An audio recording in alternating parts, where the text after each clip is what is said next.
All right, group. So this is going to be a quick demonstration video to model the Microteach, or at least the first Microteach. So just to remind you, when you do your Microteach, what you're going to do is you're going to teach some content from the content area you desire to teach, whether that's history, English, science. You're going to teach for up to 5 minutes. And within that 5 minutes in this first Microteach, you're going to focus on trying to engage us in that content. And so in this video, I'm going to model for you some strategies on how to engage students. And I also have a list of different engagement strategies within the assignment description page. And so I'm going to go ahead and set my timer for 5 minutes and model for you how I would engage middle school students if I was an English language arts teacher. Now, when you're teaching in your Microteach, you want to pretend that you're a teacher. You're not teaching your peers, you're teaching pretend students. Your peers are pretending to be those students. And so I'm an English language arts teacher teaching you as pretend English language arts students. So let's begin. All right, class, welcome to class today. I'm super excited because today we are going to be talking about argument. Think about this. How many of you like to argue? I'm sure a lot of you do. I'm sure a lot of you like to argue with your parents and try to get get your way, or argue with your friends and try to prove, who's right and who's wrong. But for this particular lesson, we're going to focus on a different kind of argument. And so you're probably wondering, well, what are we going to argue about? Well, let me tell you. I just found out today from our principal that the district is going to build a new middle school. And this new middle school needs a mascot.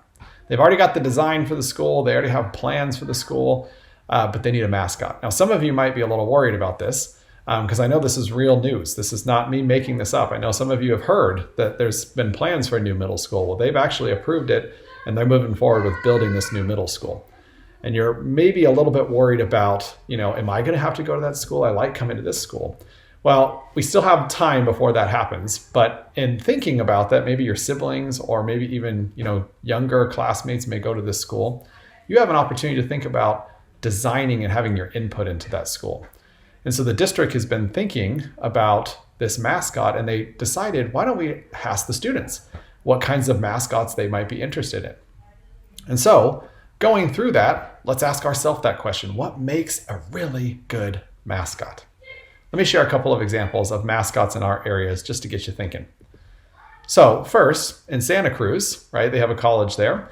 And at UC Santa Cruz, they have the banana slugs as a mascot. So think about this. Effective or not effective? And whatever your answer is, I want you to think further. Why do you think it's effective or not effective? What are those kind of qualities and characteristics in your mind that would make you determine whether the banana slug is an effective or an ineffective mascot? Let me give you another one. In Chicago, I kid you not, the wooden shoes is the mascot of a local high school. And so again, you might be a little worried about that mascot in particular, whether you want to be considered a shoe. But if you think it's effective, that's great too. But again, why do you think it's effective? So if you could, I want you to pause this video and I want you to take a moment and I want you to brainstorm based on your prior knowledge. What do you think are some qualities that make for an effective mascot? So go ahead and pause the video and write a few down. Okay, now that you've written them down, let's start to make the argument. So that's what we're going to be learning about here in this class today and the next few classes. We're going to basically take this opinion that you have about what makes a great mascot, and you're going to write a sound argument that you're actually going to give to members of the school board as they try to determine what they think would be a good mascot for the school. Who knows? Your argument might win on this regard. You might actually be the determiner of the next mascot for this middle school, but it's all going to be based on how effectively you write your argument. So saddle up and let's learn how to write a good argument. Okay, so I'm going to go ahead and stop there. I have, just as a pause, I had about 1.5 minutes to go. That's a rough example, but I kind of wanted to go back through. I'm going to end my show for a sec and just highlight a couple of the principles, right? So first and foremost, my enthusiasm, right? Like your personality, your character, or not your character, but your dispositions as a teacher, right? Your voice, your enthusiasm, your excitement, your body language, all of those things will come across to your students. And so you want to be very warm, very friendly, bring your personality out. Nobody wants to listen to a dry teacher, right? I also am trying to make my presentation very colorful, very animated, especially because this is an asynchronous example. Students want to be, it's the eye candy, right? So they want to appeal to, it's the colors and the pictures that is appealing to them and wants to actually or not forces them, but compels them to pay attention, right? Which is what we want. We want to engage them. And that's what engagement is. It's not having fun. It's getting your brain to focus in on the content that you want students to learn. And so I have some colorful pictures and things like that. I also talk about this topic of argument, and I relate it to students, right? I ask that question, how many of you like to argue? And that gets students thinking about that, right? And so now students are like, oh yeah, I might like to argue. I don't like to argue. In a synchronous class, I might flush that out to a discussion, but in asynchronous, I'm just getting them to reflect. But I'm picking on examples that would be relevant to them. Hey, how many of you have argued with your parents to try to get something you want, or argued with a friend to try to prove that you were right? These kinds of things get students thinking and gets them, again, engaged. Another principle of engagement is a real world relevant assignment and task. There's too much that we do in school that just doesn't make sense to students. And a lot of students are asking, why do I have to learn this? Well, answer that question for them. Tell them why they're learning the things that they're learning. Try to find ways to bring relevant real world examples into the learning or into your teaching.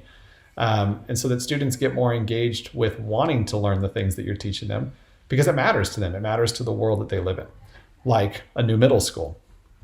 And so the other piece too was asking questions. And as I went to my examples, well, I'll get to the examples in a second. The asking of the question is okay, or was more, let me retract, sorry. The asking of the question in this example was effective because I didn't just ask the question and have one student answer and everybody else checked out. Especially in an asynchronous video, I asked you to pause the video and all of you answer. And so that created an engagement for everybody engaged in this lesson. And then obviously the examples, right? So the examples were intended to bring a little humor. Sometimes humor is another strategy that gets students interested in the lesson. It's that kind of affective piece that creates the dopamine in the brain. And obviously these examples too, the way that I was getting students to think a little bit deeper about, why do they think this is effective or not effective, and leading them along. And so there's lots of different principles that you can see here. Just to recap: the eye candy, the enthusiasm for a teacher, the real world examples, the asking of questions and getting everybody to participate in the answering of those questions. Examples that seem to be interesting and exciting for students are all great strategies to get students to cognitively engage in your lesson.